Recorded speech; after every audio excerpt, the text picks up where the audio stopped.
What's up, y'all? Allie here, Richard here. If you're watching this video and you haven't subscribed yet, make sure to go hit that subscribe button to stay tapped in with Road Trippin' all season long. You don't want to miss what we have in store. So subscribe, hit that notification bell, tell a friend to tell a friend. Road Trippin' is here. We're taking over. No, stop blaming us for what Perk says. I think to talk about KD, it's really about what his approach to it is. That's my thing. If you look at AAU, you look at you look at the way the game is being taught and played, and at different levels, there's a money aspect behind it. Over there is not as much, there's more of a training aspect. We're not questioning, like we have 500 million Americans in this country. So yes, we're always going to have a large pool of talent versus France, versus Germany, versus Lithuania, versus Serbia. We're gonna have a bigger pool of talent, but you can see that they are bringing up more talented, or saying more skilled players at a younger age, at a rate that is outpacing the United States, right? We're still growing, the game is growing. Other countries are outpacing us by a percentage and catching up to us. And we're not outpacing at the same rate that we were 10 years ago, 15 years ago. Man. Perk, I'll say this. I sort of don't agree with that, but here's what I'll say. Here's the problem. There's too many teams and there's not enough structure, right? Things get watered down. A kid doesn't make the team, right? Like Oregon is a small state, right? We should have maybe 4 teams that represent the state of Oregon. There's 9 or 10 or 12 of them. So you're getting one good player per 3 teams for that state. I think the level of competition, there was structure for AAU. If there was a level of standard of coaching and stuff for AAU, I would say like that would be the solution.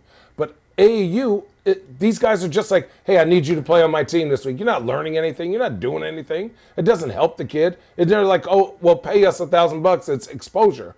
That's not doing anything for anybody. I think if there was structure, I think if Team USA built like a pyramid system, yeah, exactly. Team USA should be a part of grassroots basketball. Correct. Not just, the best 17-year-olds, you're going to go play 17 and under versus Spain. And they'll have like a 2-week practice versus the summer. Right. They should have a little bit wider, like Little League. This is the thing about Little League. If you watch a first baseman in Little League, you watch him in high school, you watch him in college pros, there's a continuity to what you learn in that position. The technical skills you're learning and from T-ball on, they all transfer, right? In basketball, there are people teaching kids when we talk about the full court press and Perk's team because of the point differential are winning 52-7 and they're full court pressing kids at 8 years old.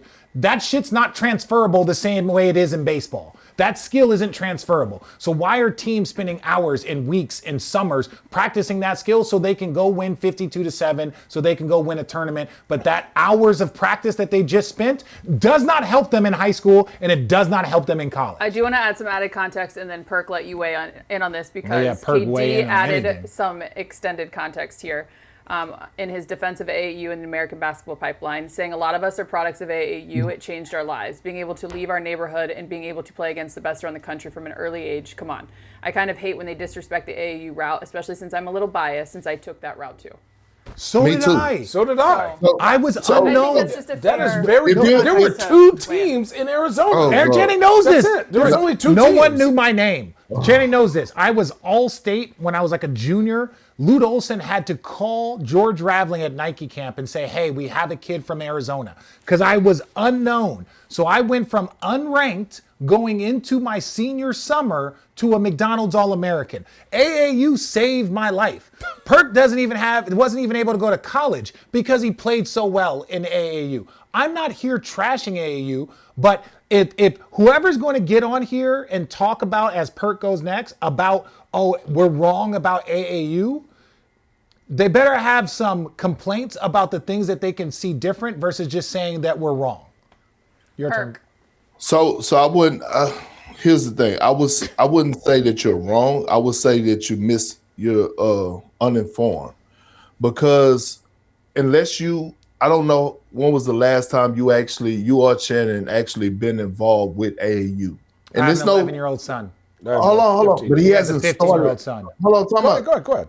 But we answered your question. But your 11 both of my nephews haven't officially jumped off the porch. Like, You haven't actually put him into the AAU space yet. Correct. Shannon, Correct. I know Correct. Hendricks Right. you haven't actually put him in the AAU space yet, right? Correct. My son has actually been in the AAU space. He's now 14. He's been in the AAU space. I put him in there when he was 8. Okay, so I've been in the system. Now, although I'm listening to y'all, and I agree with what y'all saying for us the old school way, I had to adjust. And what we have to realize is that we're in the space now where once you get to high school, it's legal. Except for, I know in the state of Texas, but maybe Illinois. But once you get to 9th grade, you actually could start getting paid for marketing deals, okay? You could start, hold on, hear me out. You could start getting paid for NIL deals. Back when we were playing AAU, it wasn't a lot of competition. When I say competition, it wasn't global, right? So we wasn't worrying about people that were coming from overseas. Now, what you have to realize is this. Yes, we look overseas, especially when we look at Africa. Okay, what the thing, Richard? I'm telling you some real shit, bro. I'm telling you real stuff that's happening. I'm listening. And what's happening is that you have these kids that are coming over. One, they're coming over with visas, so we don't know their real age.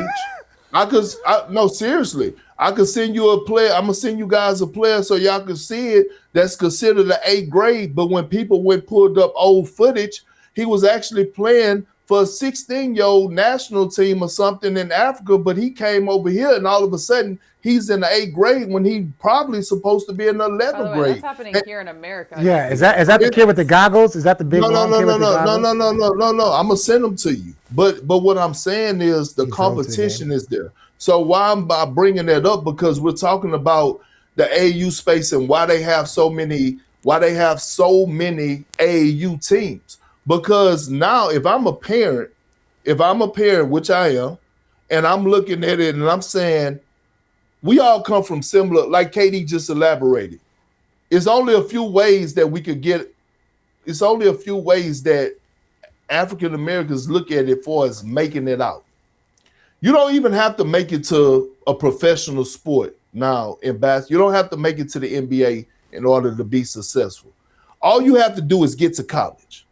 And now if you want to have a real conversation, the competition is there. Now we have Asians, white Americans, they're taking this serious. They're saying, you know what? We see the money that is being made in the college space. They are investing into their kids as in 6th, 7th, 8th grade. These kids have legit personal trainers, not basketball personal trainers, legit personal trainers where they're fucking working on their bodies.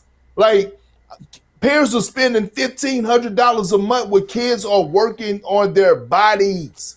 The shit that we was doing in the NBA. Because it's saying, you know what? If I give my son to this college, and the first year he makes $600,000, and the next year he make $8, then that's the right investment. So what I'm saying is, we're sitting up here complaining about we're not going to change AAU. It is a million. It is a million circuits that are going on. You have the Nike circuit, you have the Adidas circuit, you have the Puma circuit, you have Made Hoops. Kyrie just came out with his own damn circuit.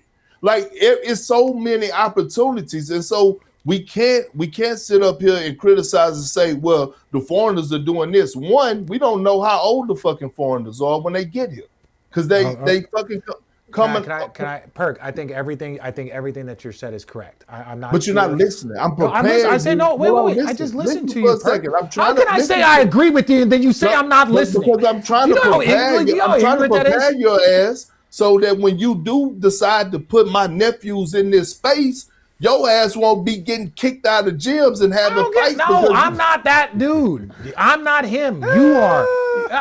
Like kids did. I'm very comfortable. When they get to high school, it gets a little testy. You know, it can get testies. It's fine. What I'm saying is this, Perk. I just said I agree with you. Then you said I wasn't listening. So let me get back to this. Right?